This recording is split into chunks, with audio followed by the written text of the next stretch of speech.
Hour Zero. Sitting in his office surrounded by his most trusted advisors, Xi Jinping feels ready. Over the past decade or more, he's spent billions upon billions modernizing China's military. His nation now has nuclear weapons, around 500 of them, and he's built one of the world's largest navies. Add to that the fact that China's military has more active members than any other nation, with 2.35 million people to call on. He's going to bring war to the United States. But to do so, he has to carefully coordinate attacks throughout the Pacific. He knows that the United States has bases in Japan and South Korea, around 190 in those two countries alone, and a powerful navy that, though smaller than his, packs a lot more firepower. A full frontal assault on the United States without taking care of those problems first would be suicide. He needs to secure the Pacific, giving China a route toward the American mainland as a priority. His attack doesn't begin with missile launches. It starts on the cyber front. For years, China has been working on cyber technology that would allow it to hack into American infrastructure and military defense systems, limiting America's response to an attack in the process. On occasion, China gets caught out. In December 2023, for instance, the United States conducted an operation to disrupt a network of small office home office or SOHO routers that China had taken control of using the KV botnet to mask its hacking activities. That was unfortunate for Xi, but it won't stop the first stage of his attack. Xi gives the okay and dozens of cyber attacks begin. Chinese hackers work feverishly, targeting American water systems, electrical grids, and communication systems, with a special focus on any that are located near key military installations. Further attacks take place within the networks of companies that provide critical services to America's military, as well as attacks on systems and transportation methods that will be used by the United States to deliver aid to Taiwan in the case of a Chinese invasion. That last step is critical. To reach the United States, China has to secure a passage through the Pacific. Taiwan, which China has claimed for decades should be part of the People's Republic anyway, is chosen as the main target. By securing that island, China can break through the nations in the Pacific that are allied to the United States, including Japan and South Korea, and clear its route to the American mainland. Hour 1. The United States is scrambling. It's no stranger to Chinese hackers, but it's never faced an operation of this scale before.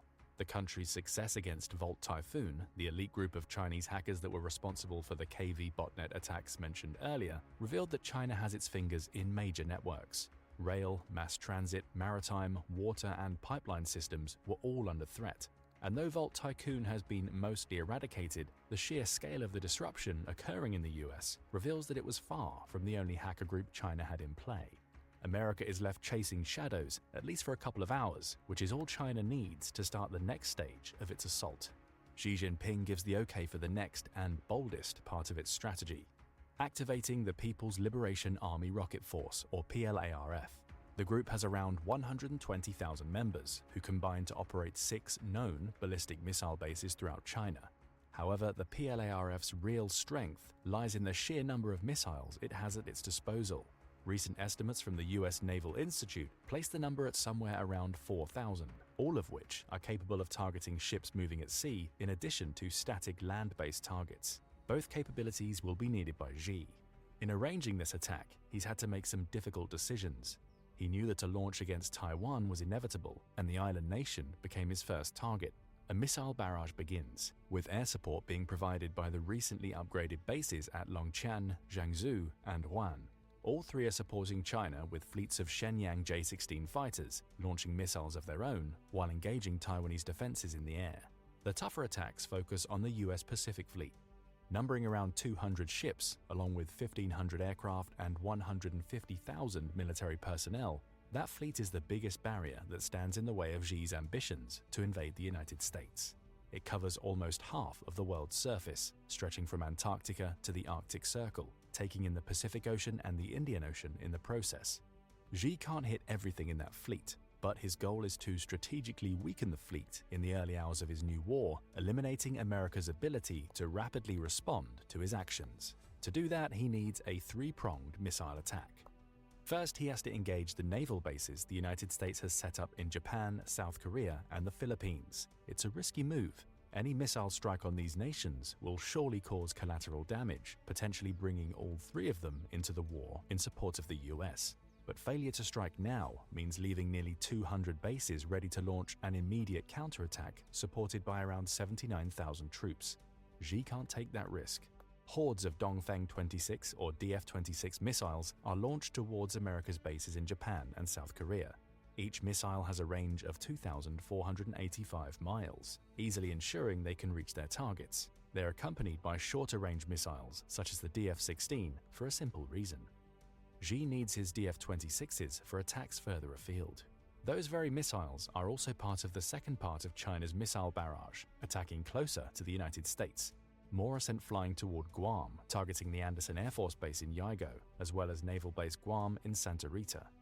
Xi also unleashes the new jewel in China's missile crown to strike Hawaii. The DF-27 is a hypersonic missile that can just about reach America's east coast and is capable of evading US missile defenses. It'll be Xi's chief weapon when attacking the American mainland, at least during the early stages of the war. Finally, the third strike, attacking American ships that are currently in the Pacific.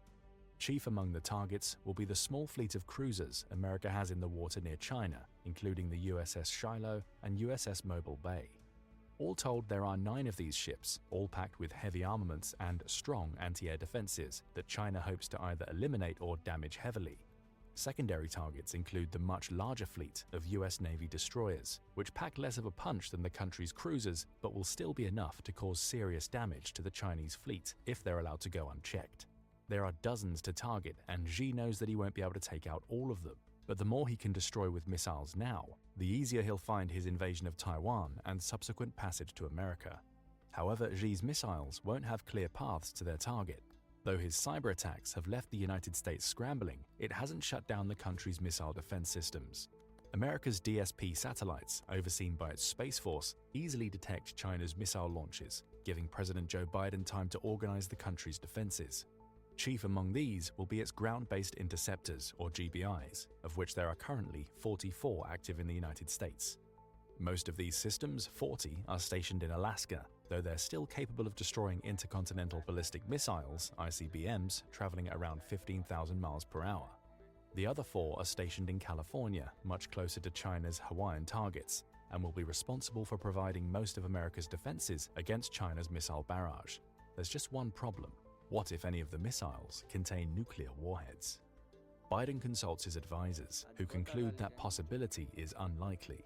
American satellites show that the missiles are on course to hit its Pacific bases and Hawaii, suggesting a conventional strike. If Xi were going nuclear, his ICBMs would be on their way to Washington and other key strategic locations in the American mainland. Right now, the strategy is clear: evacuate troops from the anticipated strike zones and hunker down. A counterattack will come, but at present, the US has to rely on its missile defense systems. Across the Pacific, Xi watches and waits as the first of his missile barrages travel toward their targets in Japan and South Korea. Both have activated their missile defense systems to guard America's bases, with the platform they rolled out alongside the US toward the end of 2023, giving them advanced notice of the missiles China has launched. Many get shot out of the sky, falling harmlessly into the Pacific, but the sheer number of Chinese missiles overwhelms the defenses. Okinawa is practically destroyed. As home to most of America's overseas military in Japan, it was the chief target of these strikes. At the Kadena Air Base, missiles rained down on F-15 Eagle fighters, E-3 Sentry planes, and KC-135 Stratotankers. The latter are especially important targets. They'll limit America's ability to refuel its aircraft in the air, restricting them to using the bases that China is so steadfastly attacking. The strike could be considered a success, killing thousands of American troops in the process. But Xi knows the bases aren't fully out of commission. He can't launch a ground-based invasion just yet, meaning the surviving crews at these bases will be able to rebuild quickly enough to continue to serve as launching points for the US Air Force. That's okay. He only needs them down for a few days. More missiles make their way toward cruisers and destroyers that the US has stationed in the Pacific. These ships are a little harder to strike, not least because they're not remaining still. Orders from American command have told all to start moving in erratic patterns, hoping to send Chinese missiles off course in the process. The tactic works in some cases, though not in others. China is successful in cutting down about half of America's cruisers, as well as several dozen destroyers. Again, a qualified success for Xi. A few minutes later, China's DF-27 and DF-26 missiles are drawing nearer to Hawaii. Dozens are shot out of the sky by California's missile defense systems, but they can't provide complete coverage. Many more break through, striking ships including the USS Frank E. Peterson and USS Hopper. Xi had hoped his strike would also take out at least some of the 13 submarines stationed in Hawaii, but no such luck. Even with his cyber attacks wreaking havoc, the commanders and crews of those submarines received orders to submerge underwater, safe from the missile barrage, until the US was ready to fight back. By the end of the first few hours of the conflict, China has expended nearly a quarter of its 4,000 missiles. It has wreaked devastation on the American bases in Asia, though at the cost of drawing Japan and South Korea into Xi's war. America's Pacific Fleet has been severely weakened, with Xi's cyber attacks also limiting the speed in which the US can respond to what he's going to do next. The strike's success wasn't total, but it was enough. Day 2. Having bought himself some time with his attack on the United States, leaving his main enemy in a temporary state of disarray, Xi can focus on his immediate target, Taiwan. China has spent the last day battering Taiwan with short-range missiles.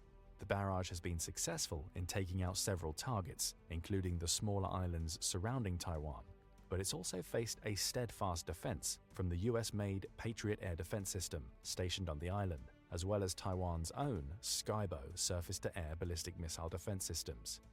Still, the barrage will have to end soon, if only because Xi wants to send ground troops in to take the island. He can't risk killing his own people in friendly fire situations. After a 24-hour bombardment in which China expends hundreds of missiles, Xi assesses the damage he's caused. Crucially, his attacks on America's overseas bases, as well as America itself, will delay its navy in reaching the Taiwan Strait, and the missiles he's fired at Taiwan have severely weakened its naval defenses, while fighter planes from Longqian, Jiangsu, and Huan keep the country's air force occupied. He feels ready to start landing troops on the Taiwanese mainland, but therein he finds a problem. His landing options are limited. That's partially due to the actions of Taiwan's president, Tsai Ing-wen.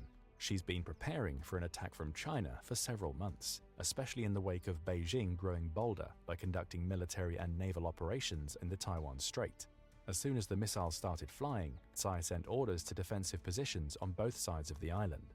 To the east, Taiwan benefits from having an extensive network of cliffs.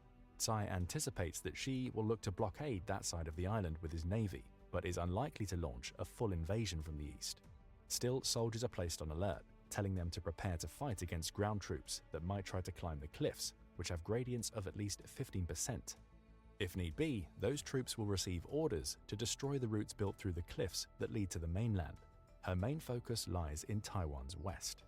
As the coast closest to China, it's going to be the point of ingress into the island.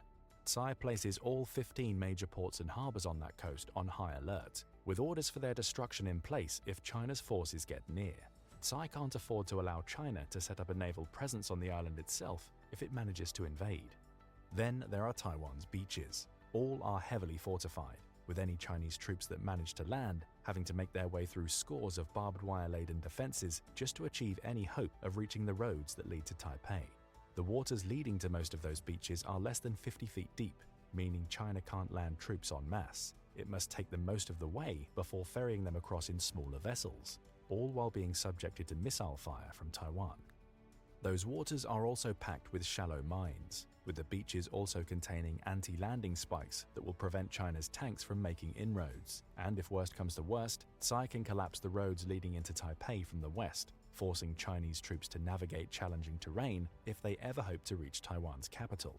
Tsai is going to make this a war of attrition, and that spells bad news for Xi. Day 3. The United States is almost ready to counter the initial Chinese offensive. But before it does, Biden puts on his diplomatic hat as he prepares to exploit a key weakness in Xi's plan. One of China's biggest challenges in the war is economic. The country relies heavily on importing goods, spending $2.56 trillion in 2023 alone. Biden has spent the last 3 days organizing heavy sanctions against China, with America's network of allies finally paying off. China will not only struggle to import goods and equipment from the United States, but it will also be cut off from its European trade partners. All agree to not sell to or buy from China, essentially creating a blockade for as long as the war lasts. That blockade extends to oil. China imports 11.8 million barrels of oil per day to keep itself running. Much of that oil comes from Russia, which is now responsible for about 19% of the oil China buys annually. However, the other 81% comes from countries like Saudi Arabia, which are allied to the United States. Leveraging diplomatic pressure, as well as the concerns that other Asian nations such as Saudi Arabia have related to Chinese expansion, Biden is able to cut off most of the oil reaching China. Yes, Russia will supply Xi, though it isn't able to cover the massive shortfall that results from America's sanctions.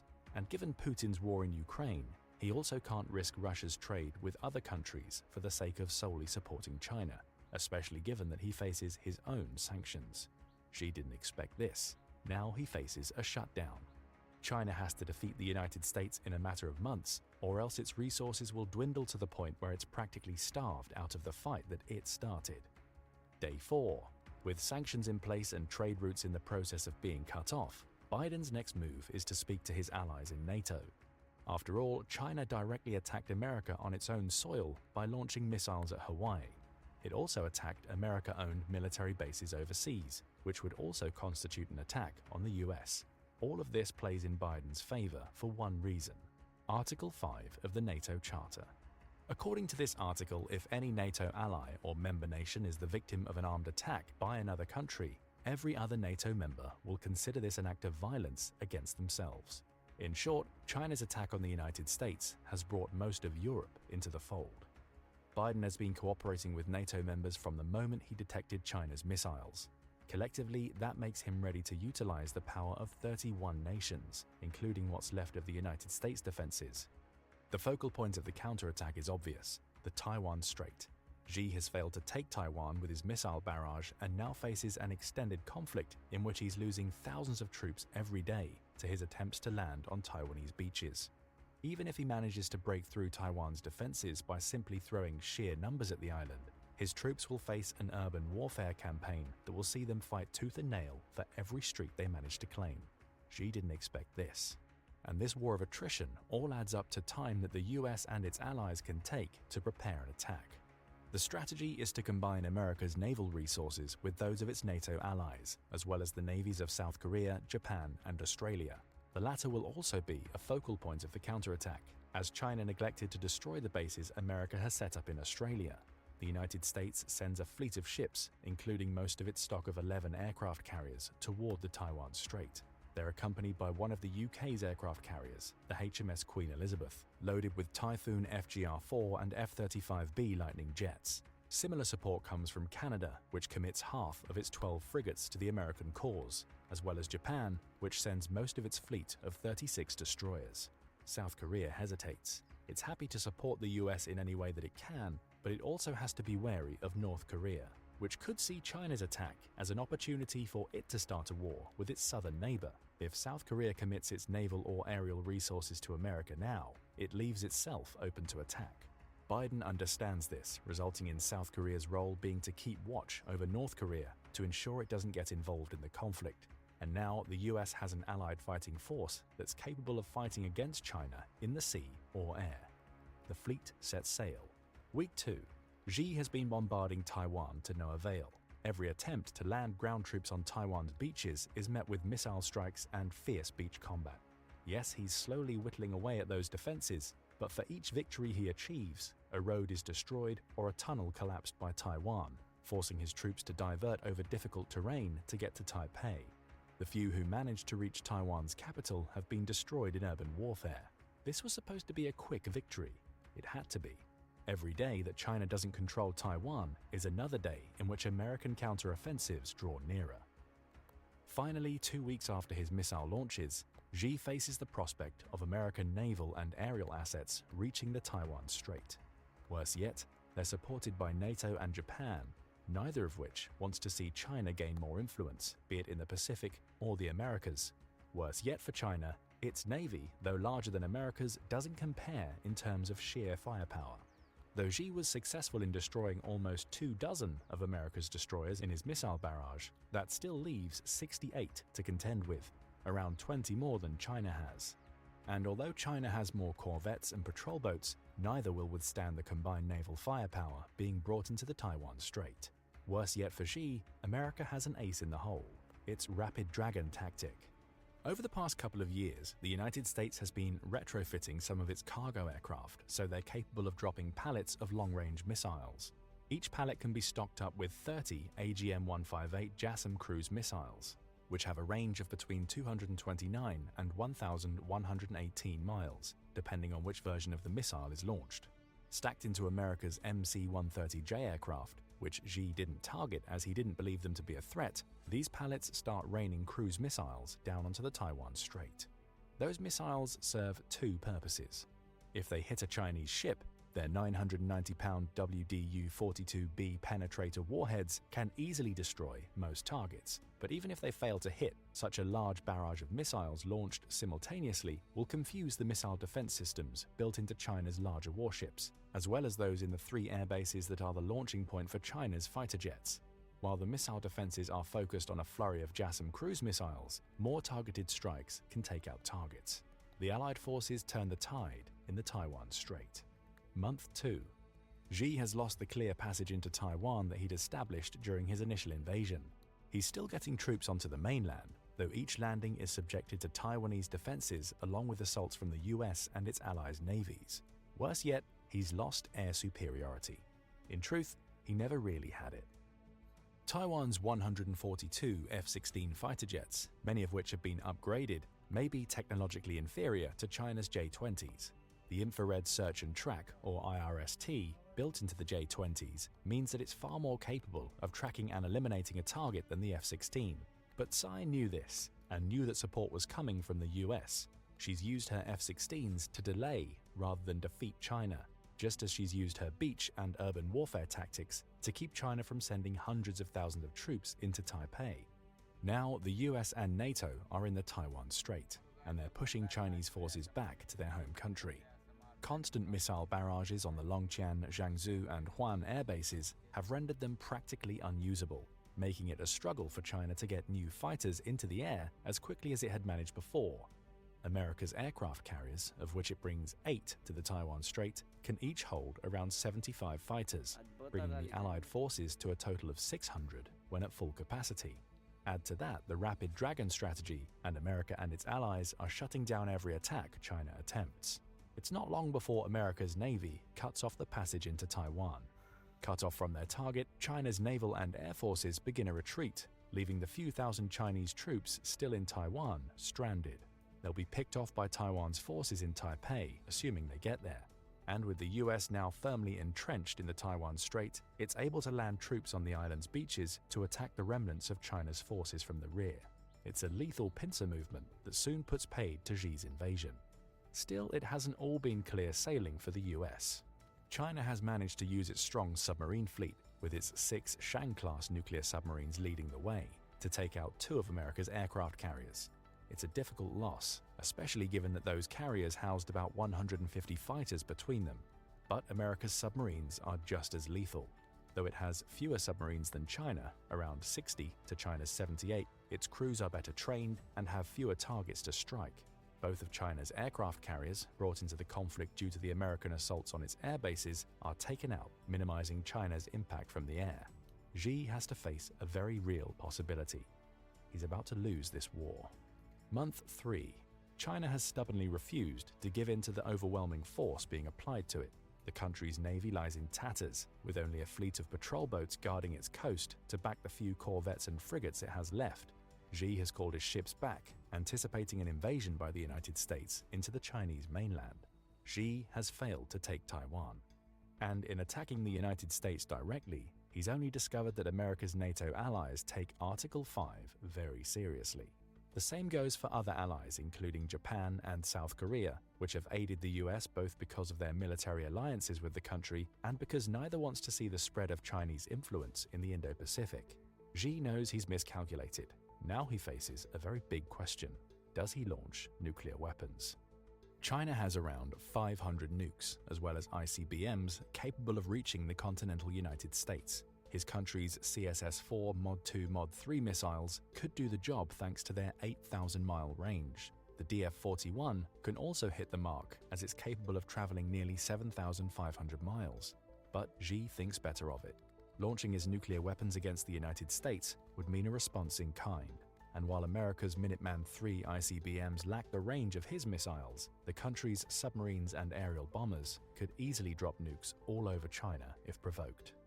Ultimately, China is forced to capitulate, though its military would prove a strong match for the United States alone and could even have the potential to defeat its American counterpart. It simply can't stand up to such a powerful united front. Taiwan proved stronger than Xi expected, with his failed invasion meaning plans to reach the American mainland never got off the ground. And with most of Europe, thanks to NATO, gunning for him, he can't escape the fact that he's been overwhelmed. Add to all of this the effects of the sanctions and trade blockades America created within days of him starting his war. They've slowly sapped the morale of the Chinese people, resulting in them being ready for surrender. America wins the war, but it's a win that came at a cost. It will take the US years to rebuild its war-torn navy, and along with its NATO allies, it will be heavily involved in imposing military restrictions on China for years to come. However, it's proven the impact that its cooperative approach to defense can have in a battle against one of its greatest rivals, putting any other major military power that might dare to attack the US on notice in the process. Of course, this is just one of many potential scenarios that could play out if China and the US went to war. It's also optimistic in favor of the US. But what could China do to prevent this series of events from happening? Would they happen at all, or do you think the US may struggle to receive the support it needs from NATO and its allies in Asia? Tell us what you think in the comments below. Now go and check out the US Navy's plan to defeat China in war, or click this other video instead.